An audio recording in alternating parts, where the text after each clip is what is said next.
મિત્રો આપણે એક અગાઉ શોર્ટ વિડીયોની અંદર એવી ચર્ચા કરી હતી કે મોટાભાગના મારામારીના કેસોમાં આરોપીઓ છૂટી જતા હોય છે, એટલે કે ફરિયાદીએ ફરિયાદ કર્યા પછી જે કોર્ટમાં કેસ ચાલે છે તેમાં આરોપીઓને નિર્દોષ છોડી મૂકતી હોય છે કોર્ટ. તો તેના કારણો શું છે તે કારણો આપણે જાણવાના પ્રયત્ન કરીશું. આમ તો મોટા ભાગે ઘણા બધા પ્રશ્નો છે, ઘણા બધા કારણો હોય છે આરોપી છૂટી જવાના, ટેકનિકલ પ્રશ્નો પણ ઘણા બધા હોય છે. તેમ છતાં આપણે 4 કારણોને સમજવાનો પ્રયત્ન કરીએ, પરંતુ અત્યારે આ વિડીયોમાં આપણે એક જ કારણને ચર્ચા કરવાના છીએ, કેમ કે બીજા કારણોની ચર્ચા કરવા જઈશું તો મિત્રો થોડો વિડીયો લાંબો થઈ જશે.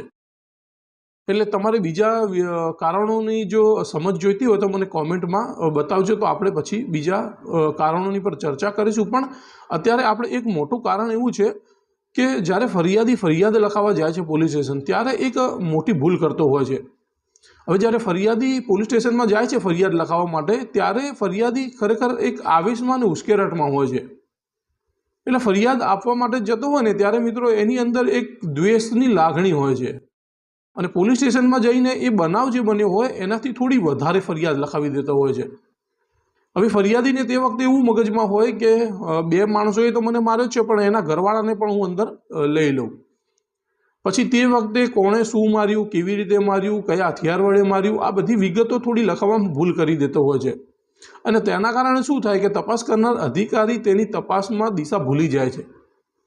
હવે નજરે જોનાર સાક્ષી કોણ હતો, કોને છોડાવ્યા, કોણ હતું, શું હતું, તેવી બધી હકીકતો લખવાનું ભૂલી જતો હોય ફરિયાદી. હવે આવી ફરિયાદ થયા પછી જે તપાસ થાય, સંપૂર્ણ તપાસ થાય અને પછી કોર્ટમાં ચાર્જશીટ થાય, અને જ્યારે પુરાવો આપવાનો વારો આવે ને મિત્રો, ત્યારે ફરિયાદી તેને શું લખાવ્યું હતું, શું હતું તે ખબર જ ન હોય. એટલે ફરિયાદી તો પહેલાં સરતપાસ તો લખાવી દે તેની, એને જે ફરિયાદ લખાવી છે તે વાંચીને સરતપાસ તો એની લખાવી દે, પણ જ્યારે આરોપી તેની ઉલટ તપાસ કરે ને આરોપીના વકીલ, ત્યારે સત્ય બહાર આવી જતું હોય છે. અને પછી જ્યારે ફરિયાદી અને સાક્ષીઓની જુબાનીમાં જો કોર્ટને એવું લાગે કે શંકાશીલ કેસ છે, તો આરોપીને શંકાનો લાભ મળી જતો હોય છે અને આરોપી છૂટી જતા હોય છે.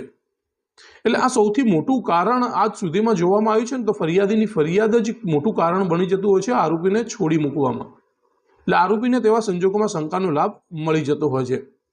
એટલે હવે ફરિયાદ લખાવવામાં આવી ભૂલો નહીં કરવી કે કોણે શું માર્યું હતું, કેવી રીતે માર્યું હતું, કયા હથિયારથી માર્યું હતું, તે વખતે નજરે જોનારા સાક્ષીઓ કોણ હતા, તે તમામ ડિટેલ પોલીસને સારી રીતે અને વ્યવસ્થિત સમજી વિચારીને લખાવવી પડશે. તો જ તમારો કેસ મજબૂત થશે અને આરોપીને સજા કરાવવામાં તમને આ તમારી ફરિયાદ જ મદદરૂપ થશે. નહીં તો પછી તમે આવેશમાં ફરિયાદ લખાવી દેશો તો પછી આ શંકાનો લાભ આરોપીને મળશે અને આરોપી પછી છૂટી જશે. તો આના સિવાય બીજા કારણો જાણવા હોય તો મિત્રો મને કોમેન્ટમાં જરૂર બતાવજો. ફરીથી મળીશું બીજા વિડીયોમાં. આવેશ કાયદાના વિડીયો જોવા માટે ચેનલને સબસ્ક્રાઈબ કરી લેજો. પછી મળીશું. નમસ્કાર.